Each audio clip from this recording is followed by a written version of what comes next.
one more controversy, and then we're going to go out on a blast. I just want to talk about, which I don't think is a controversy, you don't think is a controversy, but is one which follows seafood around, and particularly shellfish, and they're seen as bottom-dwelling scum suckers. Yes, I Toxins love that one. like heavy metals.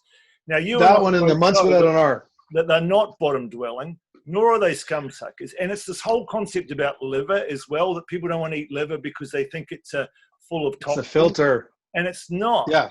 It's not. And from a liver perspective, the liver is where you process toxins. You take a fat-soluble toxin and you convert it into water-soluble toxin so you can excrete it.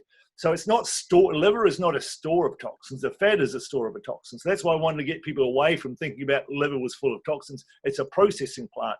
Now, an oyster, similarly, and I want you to talk about this, it's not bottom dwelling. And yes, it does. It is a great service to the world because it cleans water, but also it doesn't store. You tell us how many gallons of water it pumps through in a day or something. I'm sure you'll have those figures. If it stored all the toxins and heavy metals in itself, it'd be the size of a whale.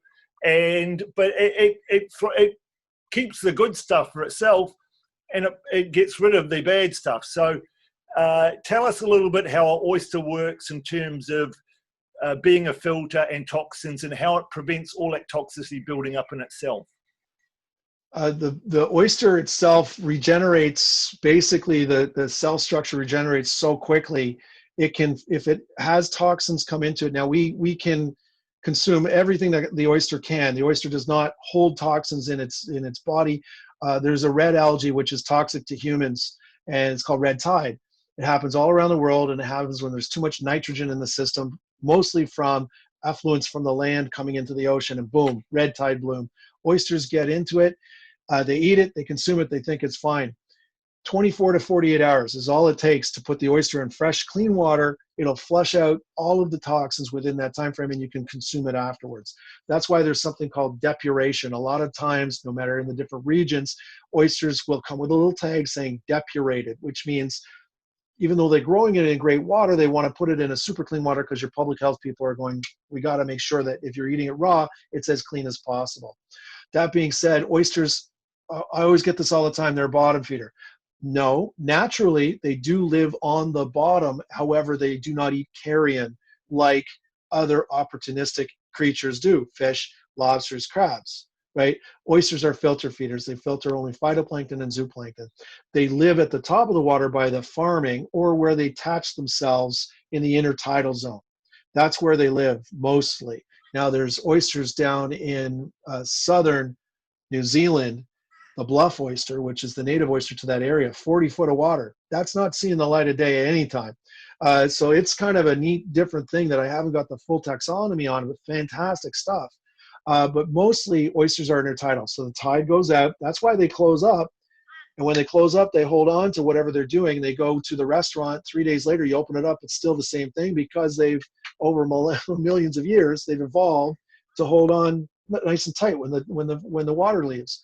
So it is in an area where they just filter. They filter feed 13 liters of water an hour when the water's in. Then they close up and they don't do anything. They actually drop their metabolism rate down to zero, especially in the colder weather here in North America, East Coast, so that they actually don't even atrophy. That's why our oysters can live about 4 weeks out of water. When you put them in a fridge and you travel around the world or wherever, they'll be great for that much time. You don't want to let them sit for 4 weeks, but it can be done. So filter feeding, they really only filter out the phytoplankton, zooplankton. They're very persnickety. The way they do it, they have gills like a fish, so that's where they extract the oxygen. But they have cilia, and if you look on the outer mantle of the oyster, there's little fine little hairs that they capture the phytoplankton they want, and they move it down to the stomach, which is down at the bottom near the hinge, and they store it in a high concentration and process it there. So they do select what they're going to eat in the ocean, and it just comes and goes. As the next tide comes in, whoop, they open up and they do their little oyster thing. The filtering part that they're doing is if the phytoplankton and zooplankton were left unchecked, the water goes cloudy. When the water's cloudy, no sunlight can hit the bottom, and ocean plants cannot grow at that point. That's what they're filtering out, is the high intensity planktons that are in the water. Other things, we're going to talk forever about heavy metals and microplastics, and which are unfortunately everywhere. But that's what they survive on, is the actual nutrients of the algae, and that's so they're not uh, bottom feeders. Yeah. A lot of people think that they don't want to eat anything that's a bottom feeder. Lobster technically is opportunistic. Right. It will eat live. They'll eat each other. They will eat dead things. They'll eat whatever they can bump into. So lobsters around that, and same with crabs.